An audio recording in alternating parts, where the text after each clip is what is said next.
Good evening. I'd like to ask you a few questions.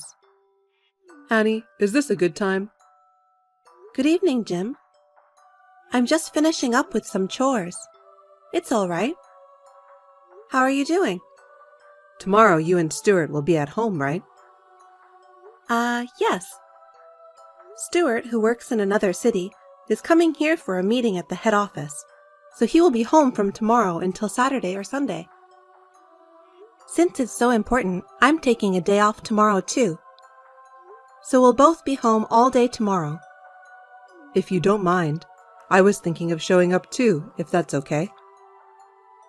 No problem, but are you coming alone? Yes, I am. You see, as you know, Annie, Stuart hates his mother's meddling terribly. He's resolved to never tell her about this visit. If she finds out, she'll definitely go to see him. She's so nosy. Yes, that's what I've been told too.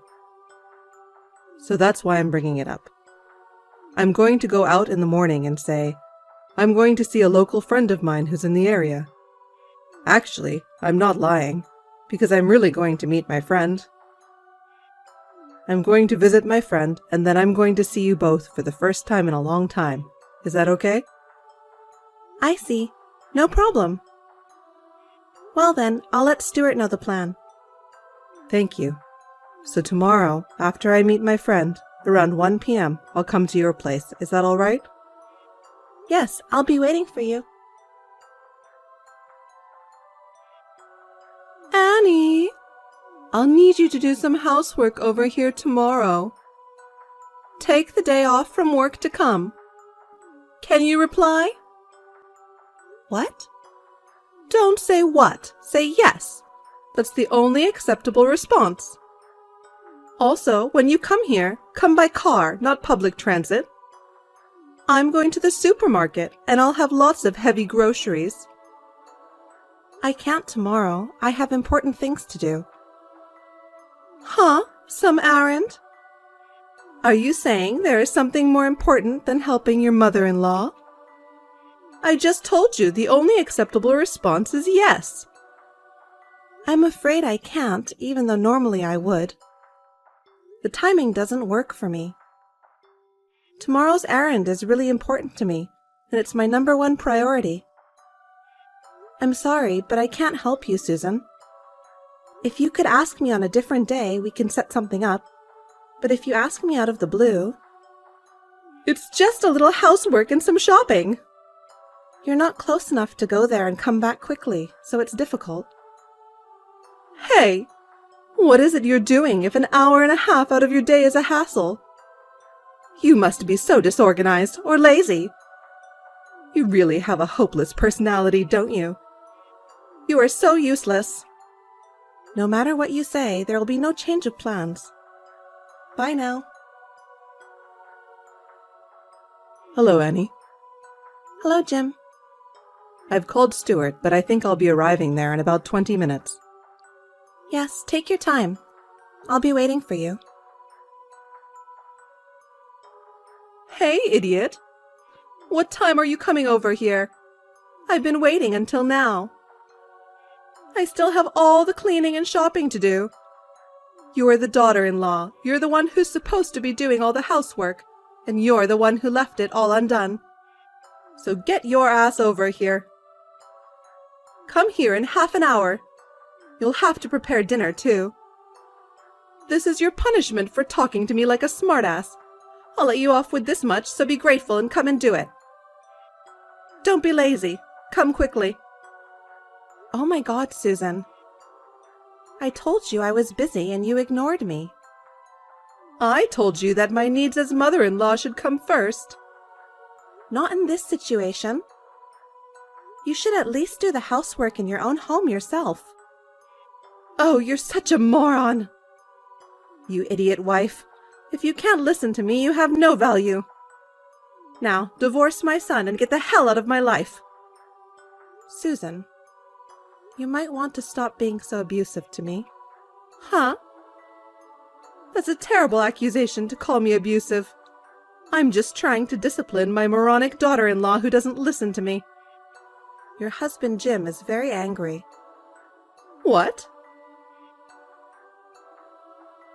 Susan, that's enough. What? You? What are you suddenly talking about? Don't play dumb with me. I'm at Stuart and Annie's house. What? Stuart came home over the weekend for work. I came to see him on the way to see my friend. Stuart is home? This is the first I've heard of it. I didn't let you know. I didn't tell you. If you'd had told me, I would have gone with you today. Then I could have disciplined Annie in person. Why didn't you tell me? Stuart asked me to keep it quiet, so I didn't tell you. Stuart did? Why? He's not the kind of boy who would cut his mother out of his life, is he? You're still unaware, huh? Unaware of what? That Stuart is annoyed by you. What? Being annoyed by me? That can't be true. I've loved him so much ever since he was born. How can a mother's love for her child be so deep and he can't feel that? You should realize that your mother's love is actually your own self-indulgence. Stuart is fed up with all your interfering, even after he's grown up. How can you say that? You're the one who should have done something as Stuart's father. What about you? I don't know how much I can call it fatherly. But I'm proud to say that I'm what Stuart needs as a parent when the time comes. Huh? What are you talking about? What makes you think he feels that way? Let me give you 2 examples. The first one, I've been introduced to a classmate who says he is Stuart's best friend. What? Best friend? You know Curtis, don't you? What? Curtis? The boy I told him not to hang out with because he grew up in an orphanage? You mean Stuart was friends with that boy, ignoring what I told him? That's right. Oh my God. Orphans are nothing but losers when they grow up. Curtis is now the president of a company with an annual sales of $1.5 billion. What? He studied with the best university overseas while earning his own tuition, graduated, and started his own business. When I met Curtis, Stuart said, he's going to be a big shot someday. Unlike you, he had a good eye for people. That parentless man is the president of a company with an annual sales of $1.5 billion? You're kidding, right? How is that possible? Let's go to the second one. Annie, who became Stuart's wife. Stuart introduced her as the girl he's thinking of marrying 2 years before he came to tell us he was marrying her. What? I didn't know anything about that. He said he wouldn't introduce her to us until the last minute because he knew his mother would object for no reason if she knew. So then, that's why he rejected my idea for who he should propose to. Because he was already dating Annie. Who in the world was this matchmaking with? You know her. It was Amelia. Huh? You mean that Amelia? Yes. She and I worked at the same part-time job and we got to know each other very well. She's charming, beautiful, and the daughter of a CEO. She's a much better match for Stuart than Annie, who's from a mere working-class family. And Annie is an idiot wife who can't even listen to me. If this was going to happen, I should have forced him to marry Amelia back then. That Amelia, though. She's a single mother now with 3 children whose fathers are unknown. Huh? She's divorced and her parents have disowned her. Huh? She's that kind of woman? She's the daughter of a CEO. Everyone in her hometown knows about it. Your prejudice, which only looks at the surface, is so obvious. No, but I didn't mean it that way. Once again, I'm glad Stuart has a good eye for people. If he had followed your advice to choose someone, he might have had to go through an unnecessary life of hardship. I'm also glad he didn't inherit an insane personality like yours. I'm glad he grew up to be a decent human being, even with you as his role model. I don't mean to be. I'm getting off track here. I didn't realize you were also so verbally abusive. I was just trying to keep her in line. I think that idiot wife and other such abusive words are unacceptable. Stuart is nodding his head in agreement. Even Stuart? It's terrible. You're all excluding me, treating me like some villain. I'm leaving now. Let's talk about our future. Our future? 10 years ago, I gave up and accepted your personality. But this time, there are too many things I can't overlook. I'm not going to change my mind about this. Annie! Where the hell did you go? Answer me! Yes, what is it? You! Where on earth have you run off to? I came to check the house, but it's deserted. Oh, you're home after all. You were right to take your husband's advice and move out first. Huh? My husband's advice? Well, I suppose he's not your husband anymore. The divorce papers were officially accepted, weren't they? Shut up! It's his fault for not understanding my feelings for my child. But I'm sure Stuart will understand. Even though Jim told you so much, you still don't understand. What? Annie, you only spent 3 or 4 years with Stuart. You can't understand the depth of the bond between a mother and her son who spent almost 30 years together. Stuart is being deceived by you people. He would never cut me out of his life. Stuart decided we should move out to get away from you. What? To be precise, he decided to take me with him to the city he works in. He took you to live in the city? I decided to go with him because I can work remotely. Well, then, I'll come with you. There's no point in coming. We've already changed the address over here. What? Why didn't you inform me? I'm afraid you might barge in on us, so we've moved. You're trying to separate Stuart and me. No, I'm just following what Stuart decided. I don't believe you. Give me back my little Stuart. Uh-huh. If that's how it is, that's fine with me. As long as you can't understand Stuart's feelings, you might as well think you'll never see him again. Huh? I have nothing more to say. Bye now. Hey, Annie! What did you mean by that? Tell me, Annie! Confident in her absolute love, no one's advice seemed to reach Susan's heart. Stuart has always been troubled by over-interference by his mother. He often consulted his father, his best friend, and me, his wife, about every problem, trying not to lose his common sense. On the day his parents' divorce was finalized, he said, "It's finally over." My father-in-law, Jim, said, "I'm sorry it took so long." After he said that, they both felt relieved. I also felt relieved thinking about everything they had lived through. So my mother-in-law was cut off from both her husband and her son. But then she fell in love with a young man who looked like her son. She spent all the money she had on him, and before she knew it, she was deep in debt.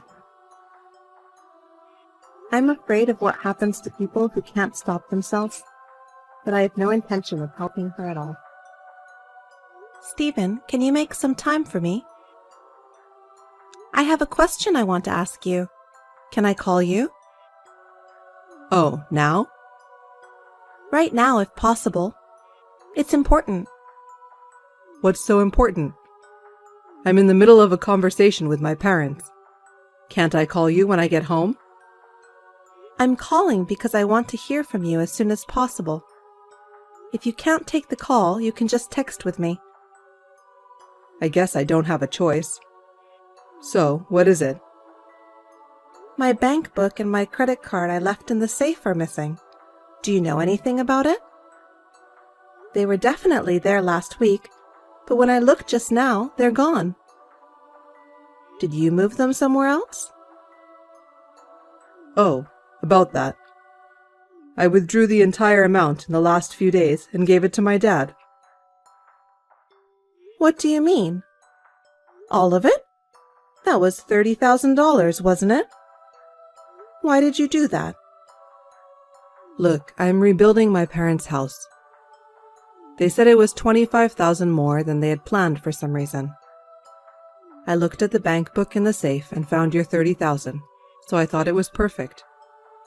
Oh, and the other $5,000 is to cover the sales tax. Why are you taking my money without consulting me? And why are you using it to rebuild your parents' house?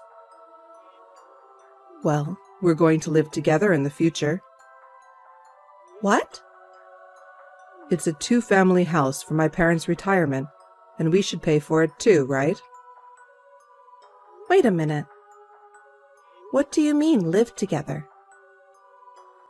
Huh? I don't have to explain it to you, right?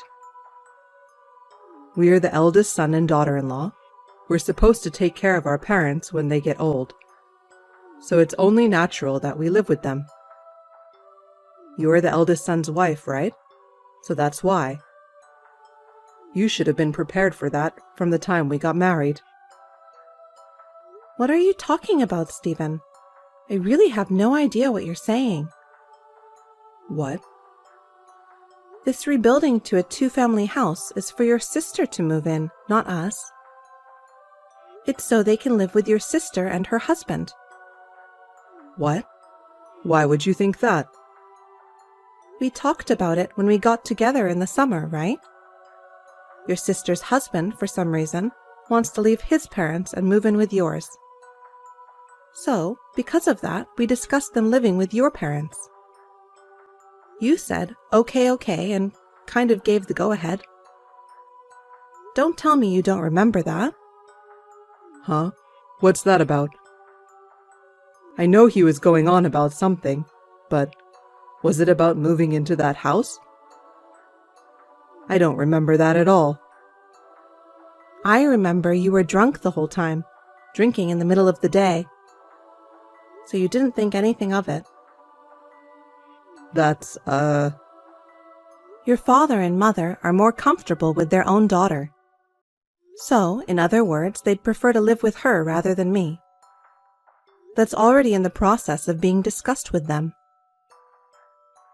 So we can't live with my parents? Does it mean that the 2-family house is not for us? I'm the eldest son. How is that possible? You know what? Even if you didn't hear what was said during our summer gathering, didn't you think it was strange that we never talked about the reconstruction of your parents' house, even though it's already in full swing? At that point, didn't you at least think something was off? You didn't at least think something was wrong at that point? No, I'm the eldest son and I'm supposed to live with them. Well, anyway, that's not what I'm asking you about right now. Why did you take my bank book without asking me? That money was saved up when I was single. It's not yours. Even if we were to move in with your parents, you can't just use it without my permission. You have about $10,000 of savings money, don't you? If you want to help your parents, use your own savings first. No, you know what? Actually, I already spent it. What did you spend it on? I paid for my parents' vacation. You mean that long trip overseas last year? I wanted them to enjoy some time alone before we move in together. But your sister and her husband are the ones moving in with them. Well, I didn't know that, so you can't blame me. It wasn't on purpose, so don't blame me. It's not that you didn't know, it's that you didn't listen to me. On top of that, you wasted $10,000 with your mistake. On top of that, you even used up my $30,000. I know you want to show respect to your parents, but the way you did it was wrong. I'm sorry I was wrong about so many things. But you know what? Your 30 grand and my 10 grand were our money. It doesn't matter when we saved it up. What's wrong with using a married couple's common property to help out their parents? What are you talking about? The money you save when you're single, even after marriage, your spouse can't spend it without your permission. Huh? What kind of rule is that? I'm just telling you what the law says. The law? Is there really a law like that? The money you saved when you were single is your own property. Just because we're married doesn't mean you can spend my $30,000 without my permission. And I can't spend your $10,000 without your permission either. Do you get it? What's with all this the law crap? Marital duties and respect to parents are more important than those things. Don't you have any feelings for your relatives? Don't you appreciate my devotion to my parents? If you want to use your own money for this devotion, you can do whatever you want. I'm saying I wish you would have consulted me before taking out my money. It was a mistake to give each other our passwords. I think we should just get a divorce. What? Why? I didn't think you were this selfish and stupid. I don't trust you, so I'm going to consult a lawyer. Of course, you'll have to return that $30,000. Hey, calm down. I'll be home soon. Let's talk about this properly. I can't. I'm going to go stay at my parents' house now. That night, my in-laws came to my parents' house. They said that my husband had told them that my $30,000 was money that he had saved by himself. My in-laws, who were suspicious of my husband's flustered behavior on the phone, questioned him and found out what had happened. In a panic, they came to apologize with the bank book, credit card, and $30,000 in cash that had already been withdrawn. My husband, who was the main perpetrator in this situation, did not come to apologize directly. Instead, he took the stance that, "Your money's been returned, so get over it." So I quickly divorced him with the help of a lawyer. However, after that, I continued to receive messages from him asking me to get back together with him, so I blocked him. I also changed my phone number and email address, moved out of my parents' house, and started working.